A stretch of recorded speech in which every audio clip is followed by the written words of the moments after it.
الحمد لله المبدئ المعيد الغني الحميد ذي العفو الواسع والعقاب الشديد من هداه فهو سعيد السديد ومن أضله فهو البعيد التريد يعلم ما ظهر وما بطن وما خفي وما علن والصلاة والسلام على أشرف الأنبياء خاتم النبيين سيد المرسلين أنيس الغريبين شفيع المذنبين سيدنا وحبيبنا نبينا وكريمنا ومولانا محمد صلى الله عليه وسلم عبده ورسوله بالهدى ودين الحق أرسله. أما بعد فأعوذ بالله من الشيطان الرجيم. بسم الله الرحمن الرحيم. إنه هو التواب الرحيم. آمنت بالله صدق الله العظيم. وعن موسى الأشعري رضي الله تعالى عنه قال قال النبي صلى الله تعالى عليه وسلم خيرت بين الشفاعة وبين أن يدخل من أمتي الجنة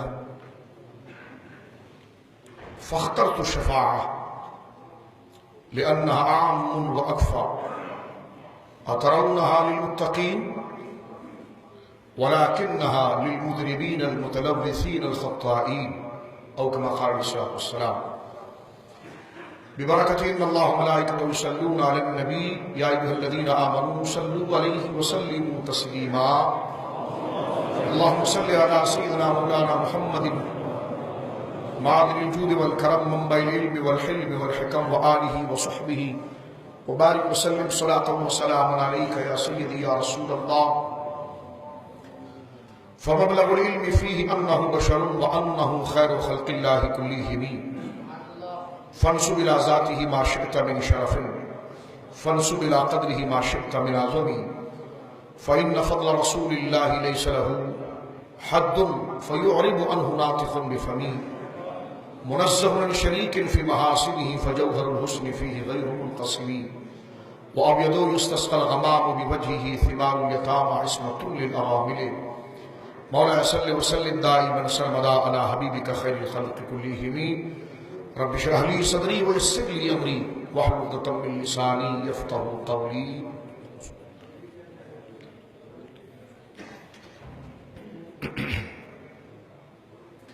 اللہ کی حمد و ثنا نبی کریم صاحب تکریم باعث تخلیق ارض و سما صلی اللہ علیہ وآلہ آلہ وصحبہ وبارک وسلم کی بارگاہ مقدسہ میں انتہائی محبت و عقیدت کے ساتھ درود و سلام پیش کرنے کے بعد تمام تعریف اللہ وحدہ لا شریک کے لیے ہے. میں مسجد کی مکمل انتظامیہ کا اور مقدس عہدوں پر فائز تمام اراکین کا،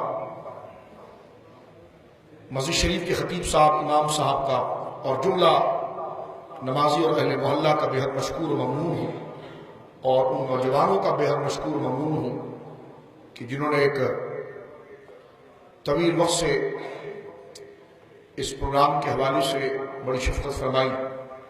اللہ رب العالمین جل وعلا اپنے محبوب کے صدقے اس مسجد کو رہتے دنیا تک آباد فرمائے. اس کے گرد و نواح کے محلوں کو، اہل ایمان کے گھروں کو اللہ رب العالمین عافیت کا گہوارہ بنائے. مسجد شریف کے خطیب صاحب، امام صاحب، جملہ مخلصین کو اللہ رب العالمین جل وعلا اپنی عافیت کاملہ کا وافر حصہ مرحمت فرمائے.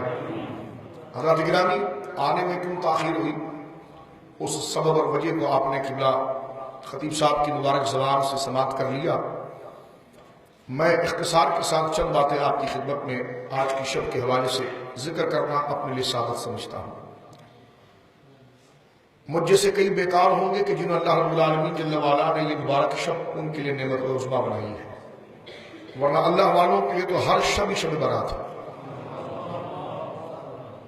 ان کے لیے تو ہر ساتھ ہی استغفار اور رجوع اللہ اور اللہ کی جانب اپنی منازل کو اور قرب کے راستے کو تلاش کرنے میں گزرتی ہے.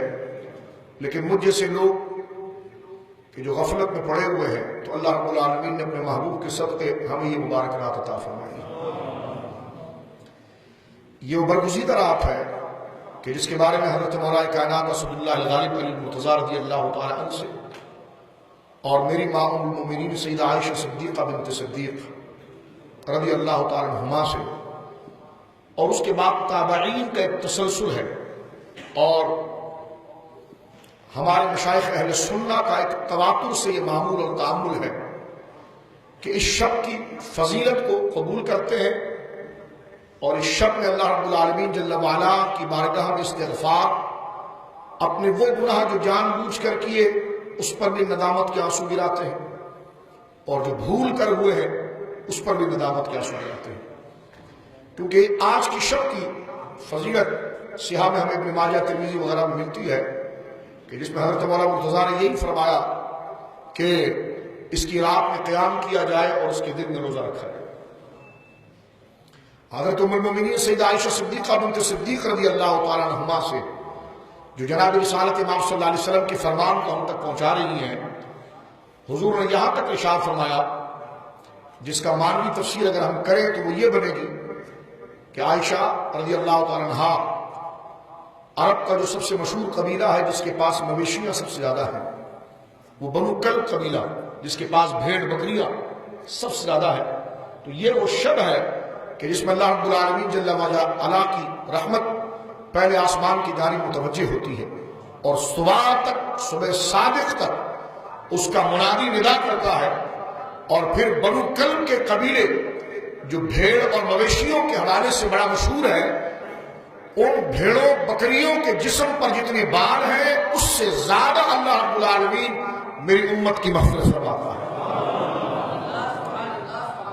یہ نہ اعلیٰ حضرت نے اپنی کتاب میں لکھا ہے، اور نہ کسی نے، شاہ عبدالعزیز صاحب نے اپنی کتاب میں لکھا، نہ غوث پاک نے لکھا، یہ حدیث کی کتابوں میں، تو اس میں کوئی جھگڑا یا پھڈے کی ضرورت نہیں ہے۔ جب قبول کرنا ہے تو پھر اس میں حرج کیا ہے؟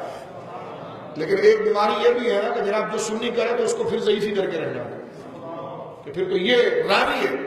میں نے کہا راوی کو آپ گھر لے جاؤ، راوی کو نہیں دیکھتے، رب کی رحمت کو دیکھتے ہیں، کیونکہ ہر مسئلے میں راوی کے پیچھے نہیں پڑا جاتا۔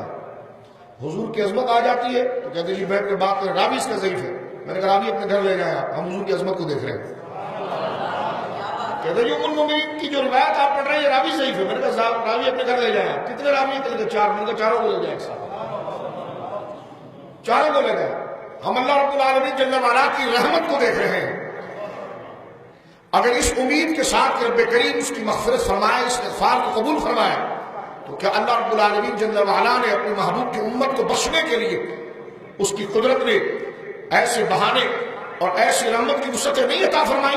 کچھ جداؤں کی صورت میں، کچھ وظائف کی صورت میں، کچھ راتوں کی صورت میں، کچھ دن کی صورت میں، جو اللہ نے اپنے محبوب کی امت سے پہلے کسی امت کو یہ شرف نہیں دیا، جو حضور کی غلامی کی نسبت سے امت کو بخشنے کے لیے حضور کی نسبت سے حضور کی امت کو عطا فرماتا ہے۔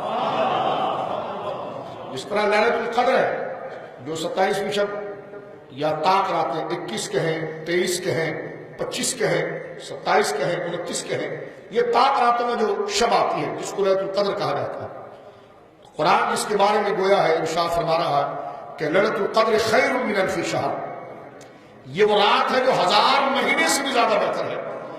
آپ مفسرین کو پڑھ کے دیکھیے کہ پچھلے کسی امت کو یہ رات نہیں ملی، یہ صرف حضور کی غلامی کا صدقہ ہے، اور یہ سرکار دو عالم صلی اللہ علیہ وسلم کے منصب کی بزرگی ہے کہ آپ کی امت کو ترقی درجات کے لیے، اور ان کی عمریں کم ہوں گی تو پچھلوں کی عمریں تو زیادہ تھی تو ان کی عبادتیں بھی زیادہ تھی، تو محبوب کریم امت کی عمریں کم ہوں گی تو انہیں غم کرنے کی ضرورت نہیں، فرمایا ایسی رات عطا فرمائیں گے کہ عمریں کم ہوں گی لیکن عمل اس کا 1000 سال سے زیادہ ہوگا۔ یہ نہ ابن تیمیہ کی عبادت کا صلہ ہے اور نہ ابن قیم کی تحقیق کا صلہ ہے، یہ سراسر غلامی مصطفیٰ کا صلہ ہے۔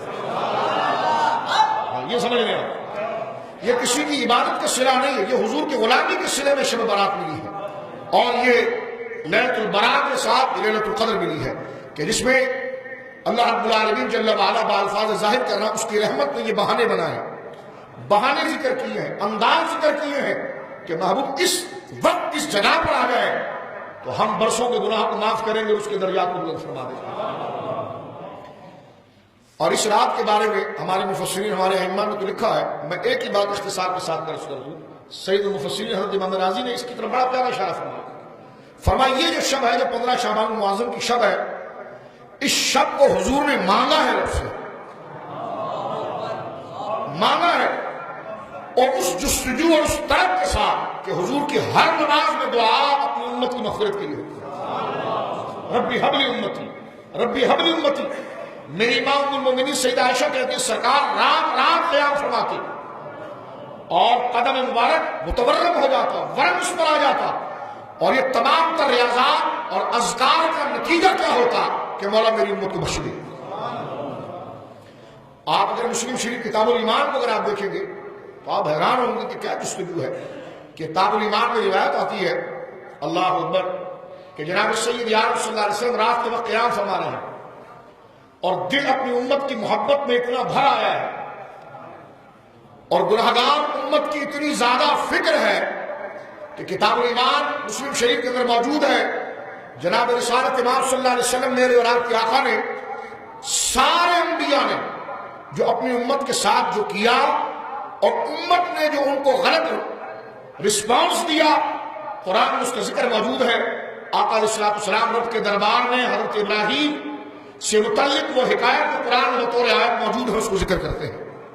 حضرت عیسیٰ سے متعلق کیا بات ہے، کیونکہ حضرت ابراہیم علیہ السلام نے جس وقت اور حضرت عیسیٰ علیہ السلام نے جس وقت اپنی امت کو اللہ کی توحید اور رسالت اور سارے عقیدے بتائے، اخلاق بتائے، تو قوم نے آگے سے رسپانس نہیں دیا بلکہ ان کو مارنے کے پیچھے آ گئے۔ ان کی والدہ عفیفہ اور طاہرہ پر تہمتیں لگائیں، حضرت ابراہیم علیہ السلام کو تنہا چھوڑ دیا، حضرت موسیٰ علیہ السلام کے ساتھ قوم نے کیا کیا؟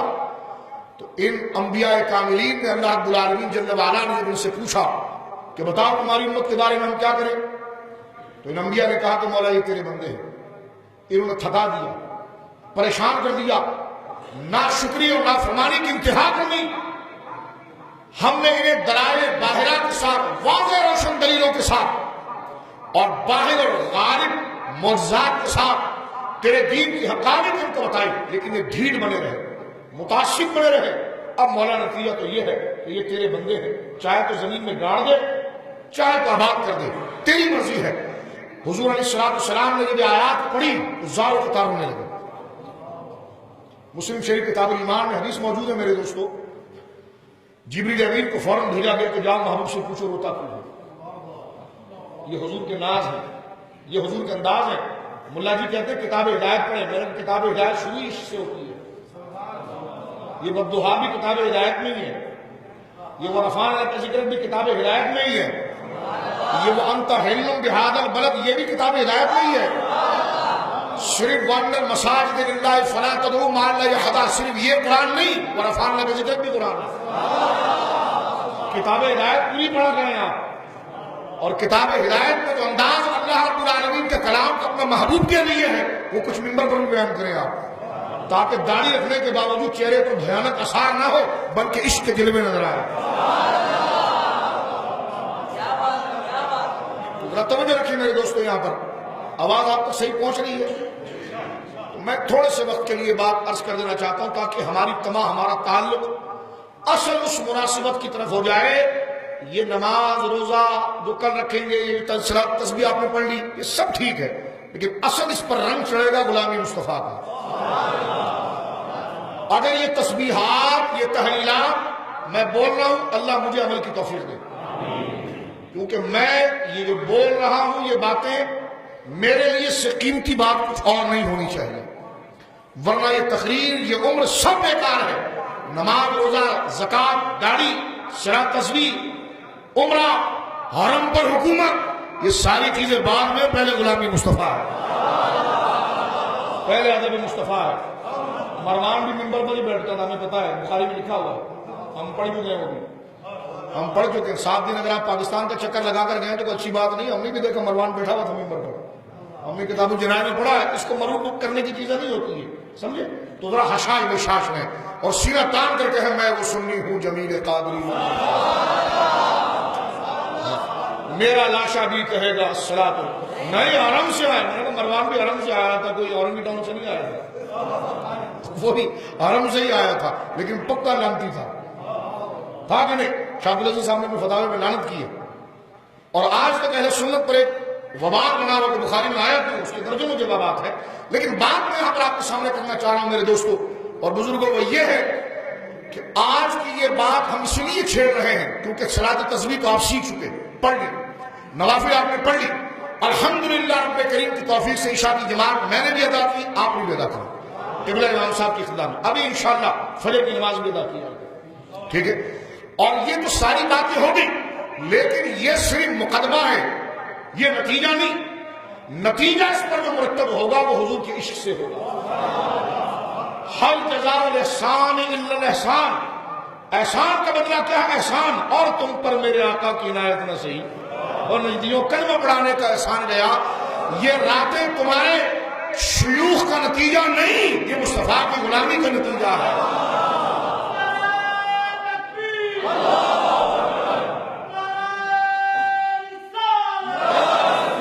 اگر ان راتوں میں سلام نہ پڑھا جائے، حضور پر درود نہ پڑھا جائے، سرکار کے خاندان کا ذکر نہ کیا جائے، حضور کی عظمتوں کا ذکر نہ کیا جائے، تو نمازیں بہت دور رہیں گی۔ اور مجھے کہنے دیجئے، نمازیں خدا تک نہیں لے جاتی، نمازیں مصطفیٰ تک لے جاتی ہیں، اور مصطفیٰ کی نسبت ہے کہ تمہیں اور تمہاری نماز کو خدا تک لے جاتی ہے۔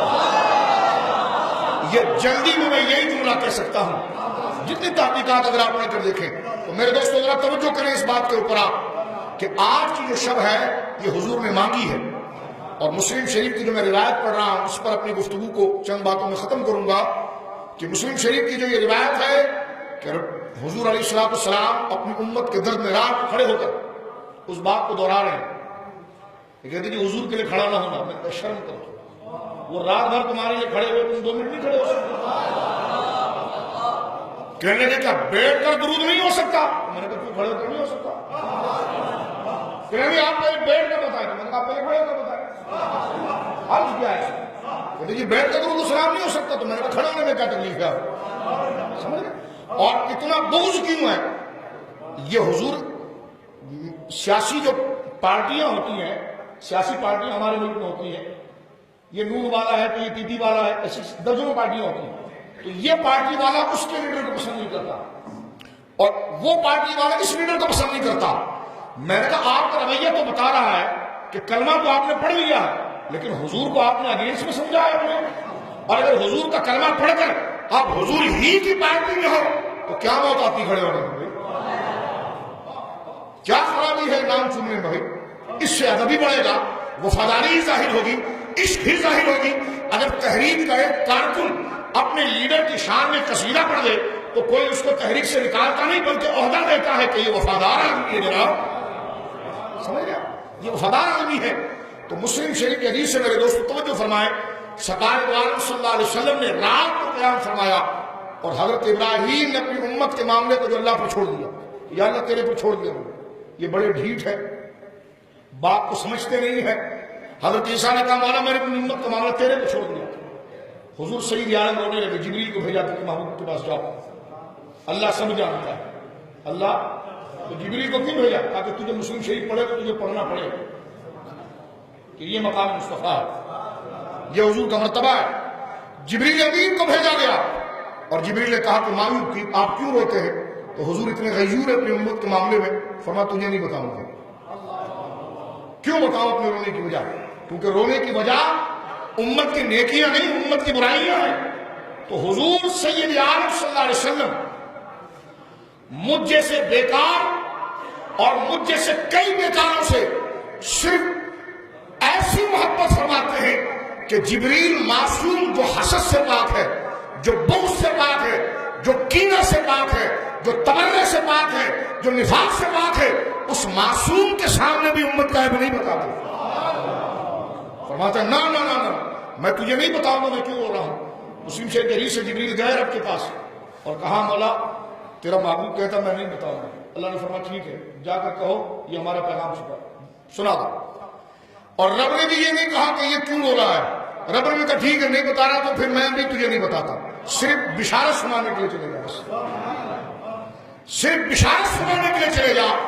مسلم شریف کی روایت موجود ہے، سرکار دو عالم رات کو کھڑے ہیں اور جبریل رب کی جانب سے بشارت لے کر آتے ہیں، اور یہ ایسا جملہ رب کی جانب سے جبریل حضور کو سنا رہے ہیں۔ علامہ ابن حجر مکی لکھتے ہیں، اسقلانی لکھتے ہیں، نبوی لکھتے ہیں تمام اجلہ علماء بالخصوص امام نووی وغیرہ نے لکھا کہ جناب ایسا خوبصورت، ایسا ادب سے، ایسی محبت سے، ایسی شفقت سے خدا نے کسی پیغمبر سے، کسی نبی سے کلام نہیں کیا جو اپنے محبوب کی امت کے سلسلے میں محبوب سے فرمایا۔ وہ کیا کلام ہے سنیے۔ اللہ نے فرمایا جاؤ جبریل، محبوب بتاتا نہیں تو کم سے کم مجدہ تو سناؤ، اور جا کر کہو ان سنردیک فی امتک، ان سنردیک فی امتک ولا نسوک۔ محبوب بس رونا نہیں، امت پشوانی ہے تو روتا کیوں ہے؟ تیرے آنسو کی حرمت لا تحرک به لسانک لتعجل به ان علینا جمعہ وَإِذَا قَرَأْنَاهُ فَاتَّبِعْ قُرْآنَهُ ثُمَّ إِنَّ عَلَيْنَا بَيَانَهُ۔ محبوب روتا کیوں ہے؟ تیرے آنسوؤں کی اور تیری اس جنبش کی بڑی حرمت ہے، امت پشوانی ہے، آنسو نہ نکال، بول کرنا کیا ہے؟ قرآن اس لیے نہیں اتارا کہ تو تھکے، امت اس لیے نہیں دی کہ تو پریشان ہو۔ فرمایا ان سنردیک فی امتک، محبوب و موسیٰ کی نہیں تیری امت ہے، اور ہم رب ہو کر وعدہ کرتے ہیں تجھ سے ان سنردیک فی امتک، ان قریب، بلکہ سین یہاں پر کسی طویل توالت کے لیے نہیں بلکہ اسی فی الفور کے معنی میں ہے کہ ان سنردیک فی امتک، محبوب جا جیسا تو چاہتا ہے تجھے تیری امت کے بارے میں راضی کر دیں، ولا نسوک، اور ناراض نہیں کریں گے، تجھے تیری امت کے معاملے میں راضی کریں گے، ناراض نہیں کریں گے۔ اس کے حاشیے میں جا کر امام نبی میں نے جہاں پر میں نے دیکھا اچھی ماشاءاللہ کتاب، اس کے حاشیے میں جا کر دیکھیں امام نووی کہتے ہیں ایسا خوبصورت کلام خدا نے کسی نبی سے نہیں کیا، ایسے ناز سے خطاب۔ دیکھیے ایک بات یہ بھی ہو سکتی ہے کسی کو میری ذات سے چڑ ہو اور وہ چپ چاپ بیٹھا رہے، میں کہتا ہوں یہ بات میں کر رہا ہوں اس لیے حسین نہیں بلکہ یہ بات حسین ہے اس لیے مجھے کرسی پر بٹھایا ہے۔ یہ تو کوئی بچہ بھی کرے بات، یہ تو کوئی بات، کیونکہ ہمارے وہ تو وہ ہیں، ایک ہمارے وہاں کی تو گڑبڑ چل رہی ہوتی، تو لہٰذا حضور کی شان کو سننے میں شخصیت، نہ میرا لباس آپ کے نزدیک حوالہ ہونا چاہیے، نہ میری ذات، بلکہ سرکار کی عظمت و شان۔ یہ عام آدمی بھی آپ اس کرسی پر بیٹھ کر یہ بات کرے گا تو مجمع سبحان اللہ ہی بولے، کیونکہ شان ہے آپ اللہ تعالیٰ کی، بولیے سبحان اللہ، اللہ کے محبوب کی۔ اب سنیے امام سیوطی نے یہاں پر بڑا پیارا نقطہ بیان فرمایا اللہ نے دو باتیں فرمائی، محبوب ہم تجھے تیری امت کے بارے میں راضی کریں گے، ایک ناراض نہیں کریں گے، دو فرمایا یہ دو خطاب کیوں ہے؟ بس ایک بات کہہ دیا جاتا ہے راضی کر دیں گے بات ختم ہو جاتا ہے، یہ نسوک کیوں کہا؟ فرمایا امت کے دو طبقے ہیں، ایک تو وہ پارسا لوگ ہیں کہ جو اٹھیں گے تو چہرہ چودھویں کی چاند کی طرح چمک رہا ہوگا، وہ پلک جھپکنے میں پورے صراط کو کراس کریں گے، ان کی شانیں اور ہوگی۔ فرمایا محبوب ان کو اور بڑے درجے دے دے کے اسے راضی کریں گے، اور ولا نسوک، ناراض اس لیے نہیں کریں گے جو بڑا طبقہ گناہگار ہوگا اس کو بھی بخش دیں گے اور تجھے ناراض نہیں کریں گے۔ تو فرمایا رضا ان کے لیے ہے جو متقی ہے، اور محبوب کو ناراض ان کے لیے نہیں کرنا ہے جو گناہگار ہے۔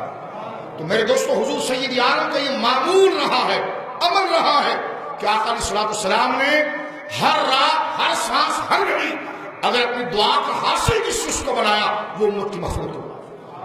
اور میں یہاں پر ایک بات عرض کر کے اپنی گفتگو ختم کرتا ہوں، ابھی معراج شریف گزری ہے، معراج شریف کی شب ابھی گزری ہے، ایک مولوی صاحب بول کے میں بولوں ذرا کچھ بات،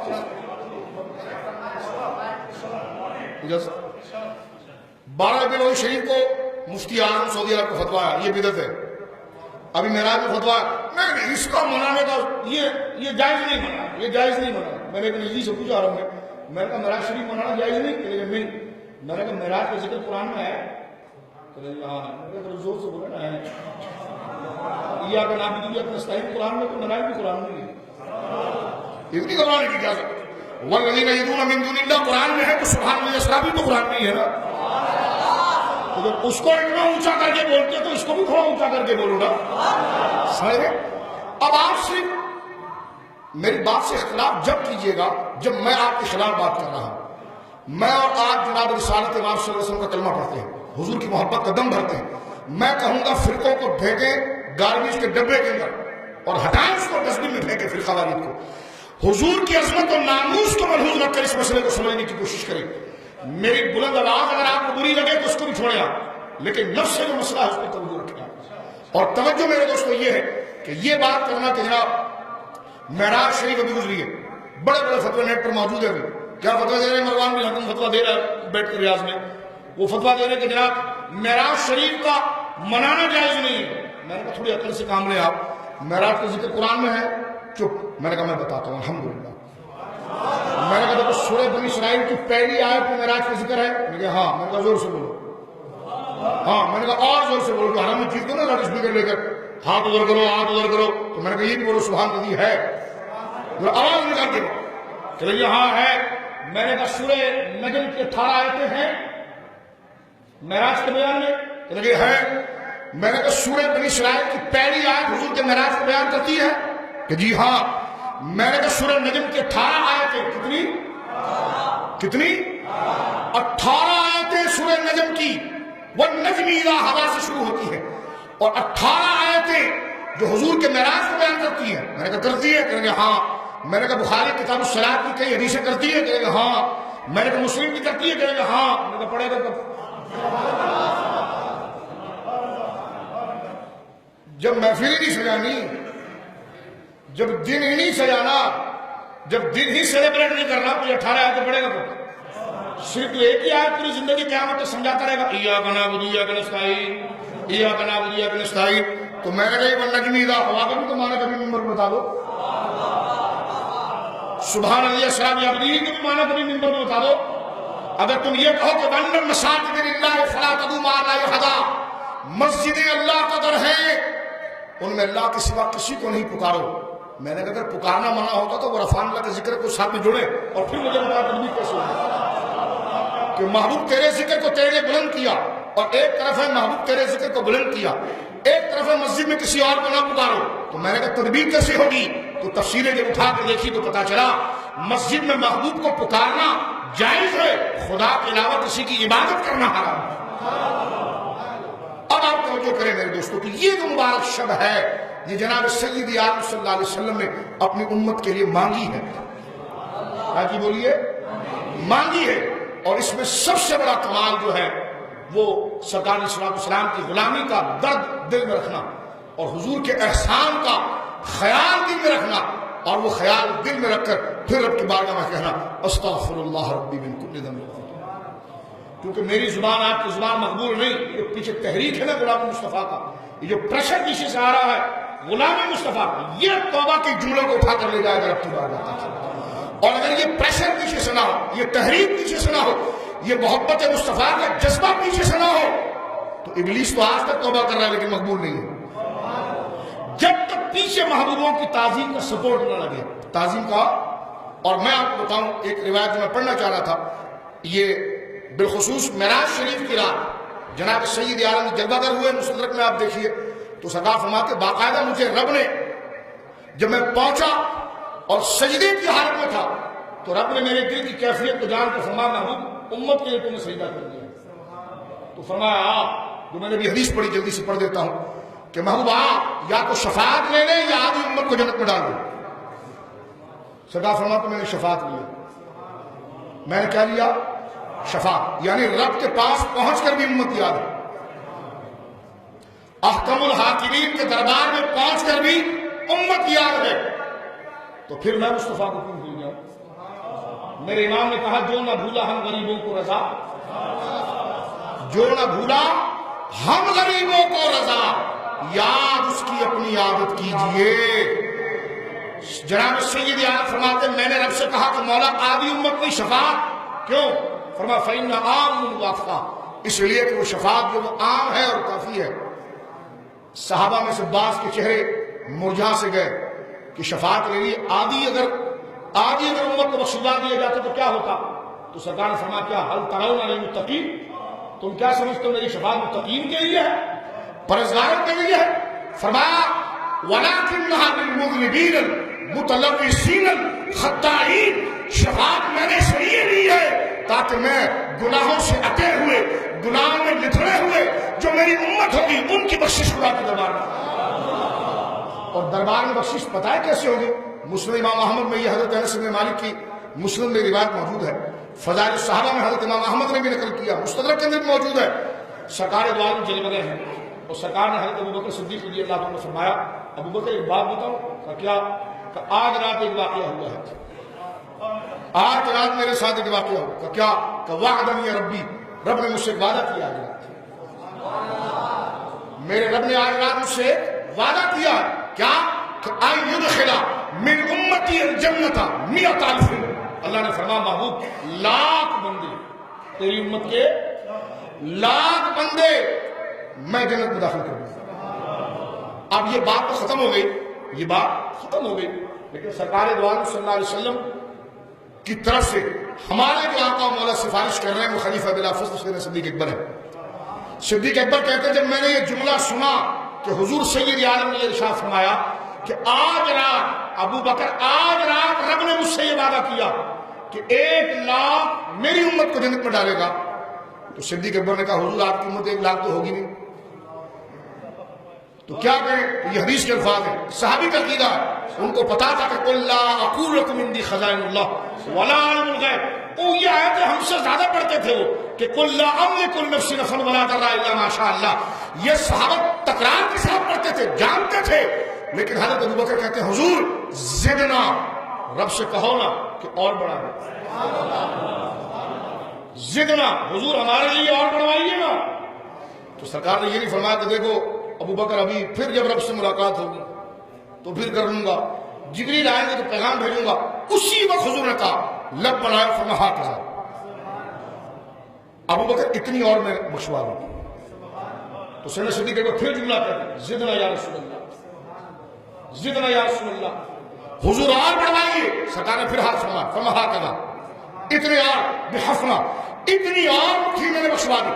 تیسری دفعہ جب حضرت سیدنا صدیق اکبر نے کہا زدنا یا رسول اللہ، حضور اور امت کو بڑھوائیے، تو آپ مقام ناز اور مقام وجاہت دیکھیے مصطفیٰ کریم کی، اللہ کی اذن سے اللہ کی بارگاہ میں کہ صدیق کہتے رہے کہ حضور ہمارے اور بھائیوں کو بڑھوائیے، تو سرکار لب بنا کر کہتے رہے اتنے اور اتنے اور اتنے اور۔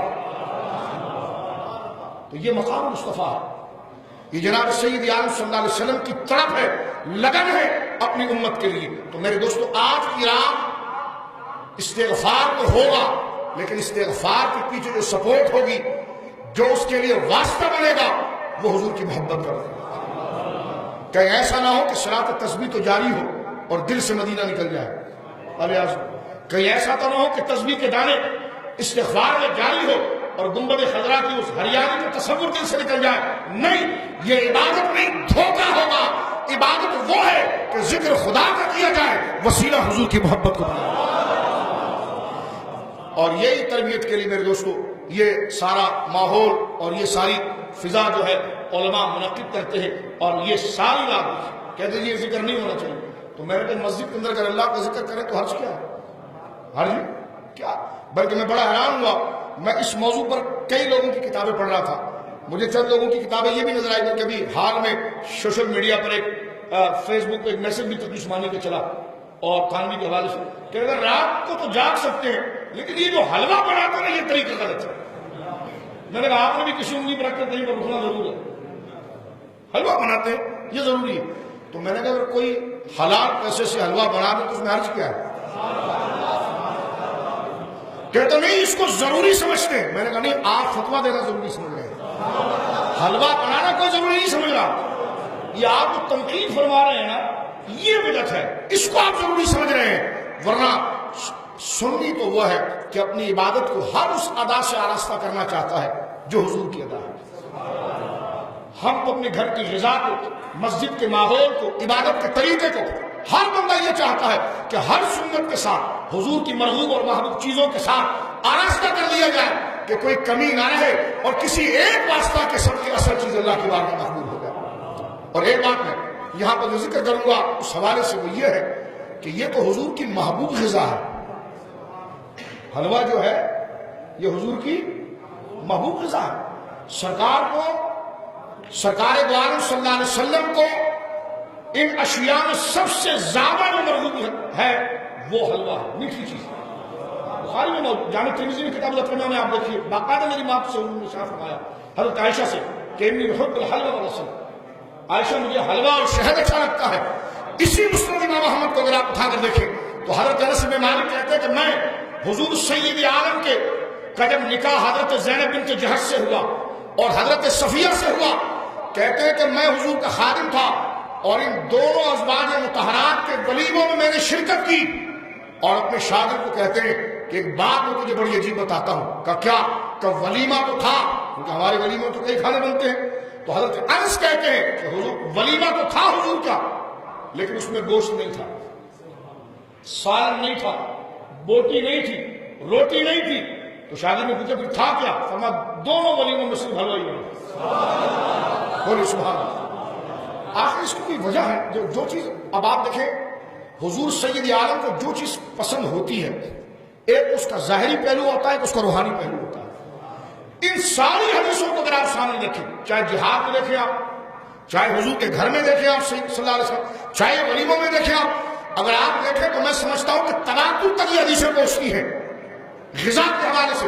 تو میں یہ کہتا ہوں کہ صرف یہ میٹھا کھانا حضور کی سنت ہی نہیں، جس طرح ہر سنت کے ساتھ ساتھ پیچھے اس کا ایک روحانی فلسفہ ہوتا ہے، تو ضرور اس غذا کے پیچھے ایک روحانی فلسفہ ہے۔ اس لیے سنی کبھی ایسے مبارک وقت کو ضائع نہیں کرتا اور اس میں ان چیزوں کا اہتمام ضرور کرتا ہے۔ اور پھر محبت میری بات یہاں سے جائیں گے تو کوئی پوچھے گا آج کیا کر رہے تھے مسجد میں، تو آپ کہتے ہو آج تو بڑی رات تھی، تو آگے سے کہتے ہو تو کل تو چھوٹی ہوگی، تو آپ کہنا ہاں، کیا کہنا ہاں، کیا کہنا ہاں، کہنا جو کل گزری وہ چھوٹی تھی، تو کہنا ہاں، اور وہ کہنا آج بڑی تھی، تو آپ کہنا ہاں۔ پھر وہ کہنا نہیں میں نے تو موسمیات دیکھی ہے، میں نے تو کلائمیٹ کی تمام چیزوں کو دیکھ لیا ہے، کل بھی جو ڈیوریشن تھا رات کا آج بھی وہ ڈیوریشن ہے، تو جتنے گھنٹے کی رات کل کی تھی وہ آج کی بھی ہے، تو بڑی کیسی ہو گئی؟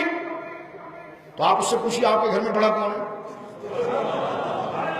وہ کہیں گے میرے ایک ابا ایک دادا ہے، تو آپ پوچھیں گے ابا 50 فٹ کے دادا 100 فٹ کے ہیں؟ کہیں گے نہیں یہ بات تو نہیں۔ تو ہم نے کہا بڑے جو ہیں، تو کہا بڑے سے مراد قد تھوڑی ہے، تو ہم نے کہا بڑے سے مراد رات کا بڑھ جانا تھوڑی ہے۔ میں نے کہا ابا کے بڑے ہونے کا معنی کیا ہے؟ کہنے کہ عزت و تعظیم میں۔ میں نے کہا اس کے بھی بڑے ہونے کا معنی ہے عزت و تعظیم۔ اللہ رب العالمین ہمیں تنقید سے کنارہ کش ہو کر جو اصل دین ہے، جو سادہ دین ہے، آسان دین ہے اور بہت پیارا دین ہے، اور یہ تو بخشش کے بہانے نہیں ہے، یہ تو بخشش کے بہانے ہیں۔ اللہ رب العالمین اس سے استفادہ کرنے کا ہمیں توفیق عطا، اور خدا ان لوگوں کو ہدایت دے جو امت کو منتشر کرنے کے پیچھے پڑے۔ کہتے جی 12 ربیع الاول کو میلاد نہیں ہونا چاہیے، تو میں نے کہا امت کا اتحاد صرف حضور کے عشق پر ہو سکتا ہے۔ اگر حضور کی عشق کی باتیں بھی بدعت ہو جائے تو لال مال کا اتفاق کبھی نہیں ہوا، ابھی بھی نہیں ہوگا، ابھی ہے قریب میں لگی ہوئی یمن کے ساتھ سب کچھ، یہ کبھی نہیں ہو سکتا۔ اتفاق ہوگا تو حضور کی عظمت سے ہوگا۔ تو ایسے بھیڑیے نما مفتیوں کو بھی تھوڑا لگام دینی چاہیے کہ کس مسئلے پر قلم اٹھانا ہے اور کس مسئلے پر قلم نہیں اٹھانا ہے، کون سی چیز امت میں اتحاد رکھے گی، کون سی چیز امت میں فساد پیدا کرے گی۔ اگر رسول اللہ کی جالیوں کے سامنے ہاتھ اٹھا کر دعا کی جائے تو 4 بھیڑیے آپ پر آ جاتے، ادھر منہ کرو ادھر منہ کرو۔ لیکن ابھی آپ فیس بک پر دیکھ چکے ہیں، ابھی ہمارے گراؤنڈ پر یہ سارا معاملہ ہوا ہے۔ طالبان کے سب سے بڑے سپورٹر مولوی سمیع الحق کے باپ عبدالحق کی قبر پر جا کر حرم کے امام نے ہاتھ اٹھا کر دعا کی کہ نہیں کی کہ نہیں کی؟ تو کوئی پوچھنے والا نہیں اس کا گریبان پکڑ کر، کوئی پوچھنے والا نہیں کہ تیرے ابا کی شریعت ہے کہ اگر نہ اٹھائیں تو حضور کے سامنے نہ اٹھائیں، اور اٹھائیں تو پھر بھابھیوں کے آگے اٹھانا شروع کر دیں۔ تو میں صرف آپ یہ آزاد، یہ تو براڈ مائنڈڈ لوگ ہیں، آپ آزاد خیال اور آزاد فکر رکھنے والے لوگ ہیں آپ۔ میں پوچھتا ہوں صرف احترام حضور کی عزت کا ہوگا بس، اور ہر بندے کو جو حضور کی نسبت پا چکے، جس پر امت کا اجماع ہو چکا جن کی عقیدت پر، اس کے بعد ہر بندے کو کٹہرے بنایا جائے گا اور اس سے پوچھا جائے گا کہ یہ وہاں کیوں کہا تھا اور یہاں کیوں کہا تھا۔ لہذا میرے دوستو، اگر ہم گنبد خضرا کو بھی دیکھتے ہیں تو مقصود حضور کی عزت ہوتی ہے، جالیوں کے سامنے بھی جاتے ہیں تو مقصود حضور کی تعظیم ہوتی ہے، ہاتھوں کو اس طرح اٹھاتے بھی ہیں تو مقصود اور مراد اور مطلب حضور کا ادب ہوتا ہے۔ اور آج یہ ذکر کر رہے ہیں صلاۃ تسبیح تو اور دن بھی کرتے ہیں، لیکن یہ جو اصل نقطہ ہے حضور کی محبت کا، میں دعوے سے کہتا ہوں کوئی شخص نہ لیلۃ القدر میں جاگا ہو نہ شب برات میں جاگا ہو، لیکن اگر اسے غلامی مصطفیٰ کی نسبت لے کر وہ قبر میں گیا، قرآن کی ایک نہیں ترجمہ آیت ہے کہ خدا اسے ضرور بخشے گا۔ کیونکہ استغفار کے لیے زبان سے توبہ کرنا بھی شرط نہیں. ہمارے اہل سنت علماء کا اجماع ہے اس پر کہ اگر کوئی گناہ کبیرہ والا مر بھی گیا بغیر توبہ کے تو اللہ اس کو بخشنے پر قادر ہے. اللہ اس کو بخشنے پر قادر ہے. لیکن گناہوں سے بچنا ضروری ہے، کیونکہ گناہوں سے بچیں گے تو خاتمہ بالخیر ہوگا. ایمان کے ساتھ عمل صالح ضروری ہے. یہ الگ بات ہے کہ نجات ایمان پر ہوگی، لیکن ایمان کو قبر تک بچانے والی چیز نماز ہے. ایمان کو قبر تک بچانے والی چیز روزہ ہے. ایمان کو قبر تک بچانے والی چیز زکوٰۃ ہے. ایمان کو قبر تک بچانے والی چیز یہ مسجدوں میں آنا ہے. اصل مقصد ہے ایمان، اور یہ عبادتیں اس کو تحفظ دیتی ہیں. اللہ رب العالمین جل وعلا ایمان کامل کے ساتھ ساتھ مجھے اور آپ کو اور ہماری نسلوں کو عمل صالح کی بھی توفیق عطا فرمائے. اور یہ ٹوٹے پھوٹے جملے جو میں نے کہے اپنی عقیدت میں کسی پر تنقید نہیں تھی. مراد مقصود یہ تھا کہ دل میں حضور کی محبت کو اور غلامی کے جذبے کو جگایا جائے کہ محمد سے وفا تم نے تو ہم تیرے ہیں. یہ جہاں چیز ہے کیا لوح قلم تیرے ہے. انہیں جانا انہیں مانا نہ تھا غیر سے کام. للہ الحمد میں دنیا سے مسلمان گیا. واخر دعوانا الحمدللہ رب العالمین.